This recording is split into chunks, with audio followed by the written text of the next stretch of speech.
Hey guys, if you want to see how to recreate this look featuring all drugstore products and a review of the Maybelline Superstay 24-hour foundation, then keep on watching. Also, if everyone could please like, comment and subscribe to my YouTube channel. I'll also leave my Instagram on screen now. The foundation I'm reviewing today is the Maybelline 24-hour Superstay foundation in shade Sand, which is number 30. So I'm going to be using today the NYX Honeydew Me Up primer. So I'm just going to take that and put it all over the face. Just going to rub that into the skin. Now, this foundation is marketed as a full coverage foundation, which I do agree that it is full coverage, which is needed today because clearly today's going to be a real test. I'm going to be using the Morphe M439 brush to buff in my foundation because it gives a more full coverage effect by using a brush rather than a beauty blender. All I'm doing is just patting that in and out to the skin. I'm not actually swiping or rubbing, and also I'm definitely going to go over this area because it's just full of spots at the moment.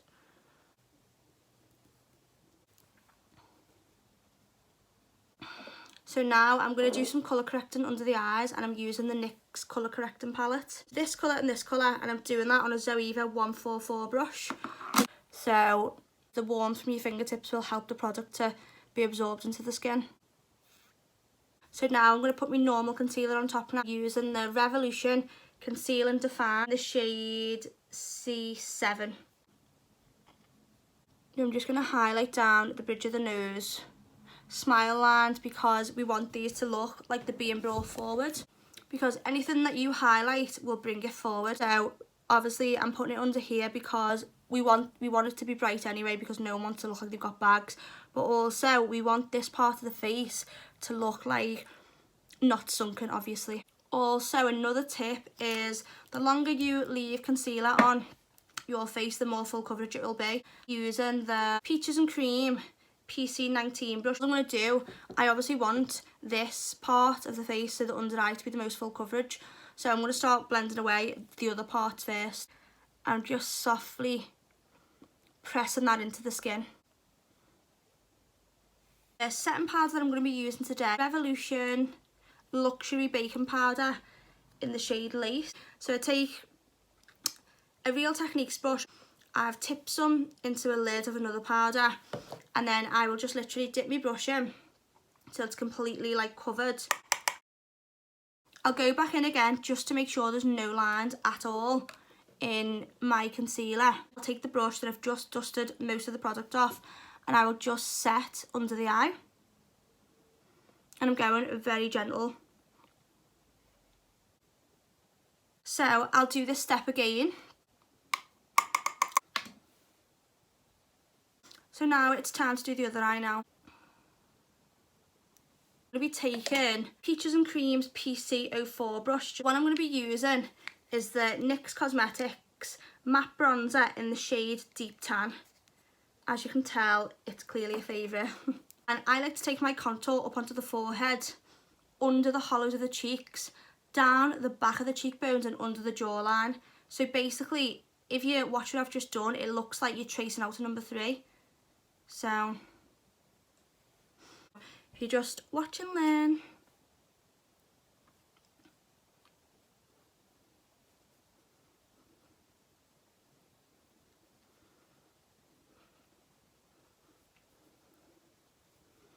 And then I dust the bronzer up rather than dragging it down, as I feel it looks more natural if you brush the bronzer up.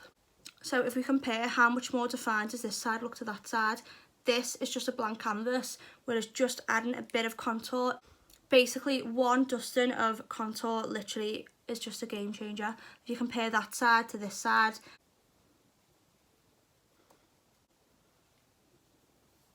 I'm going to move on to blush now, and I'm going to be using the Real Techniques blush brush, and the blush I'm using is Milani Luminoso. A little bit of shimmer in, just a nice peachy tone. So I'm going to be using some of this. All I'm doing is brushing it right back almost to the hairline. And I'm going to be using the NYX Strobe of Genius palette. So I'm just going to be taking a Peaches and Creams brush. This is the PC17 brush. So all I'm doing is I'm putting my brush flat against my cheekbone. Rather than like that, I'm pressing it flat. And I'm basically joining the cheekbone here, above the cheekbone, just into the brow bone, because that gives a more natural effect.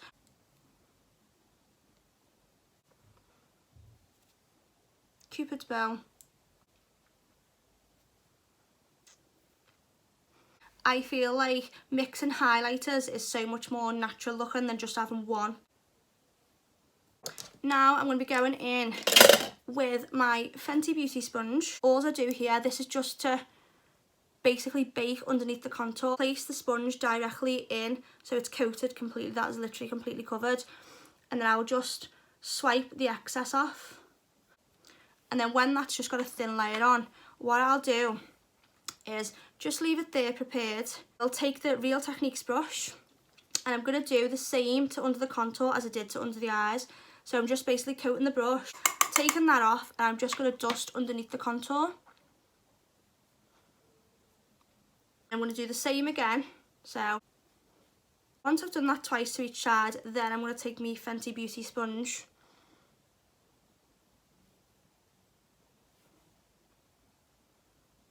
And the reason that I like to set the under eye and the underneath the contour first is because, has anyone ever baked the face, you've just gone straight in with like a load of powder, and then when it comes to time to actually trying to get it off your face, that is a whole different ball game. If you just bake straight over a wet cream product like concealer, then obviously some of that excess powder will stick to that concealer. You won't be able to get it off. So by gently setting the under eye first, when you do come to bake, it will literally just dust away like a dream because it's not stuck to a wet product. Last little technique is I'm just going to take the tip of the Fenty egg sponge here, dip it into the remaining powder, go under the eye, and that is just to literally brighten it up a little bit.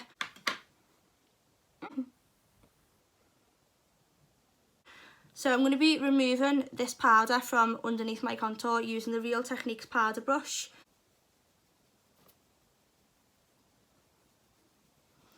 And I'm just doing swirling motions and then up and down just very gently. So for lips, I personally love NYX Cosmetics lip liners. Very similar to MAC, I'd say.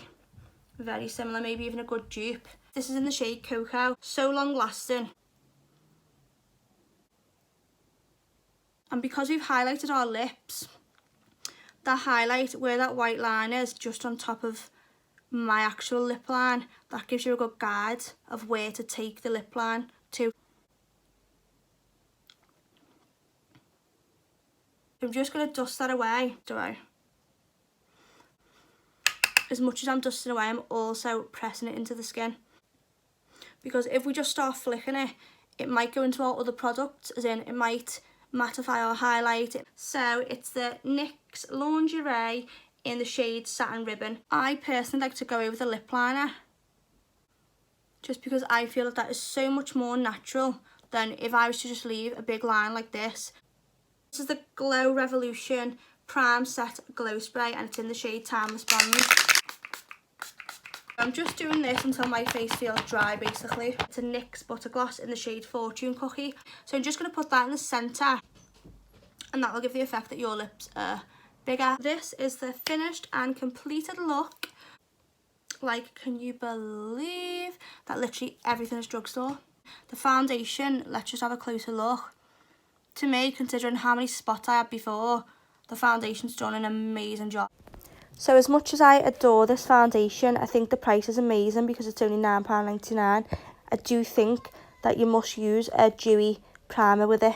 And I'm only saying this because I did try this foundation out once time before this video, and I used a matte primer and it just cracked all around my nose, around my mouth, just gave me so many wrinkles. But on this video, I love it because I've used a dewy primer, which was recommended. So thank you for watching, and please don't forget to like, comment and subscribe, and I'll see you in the next video.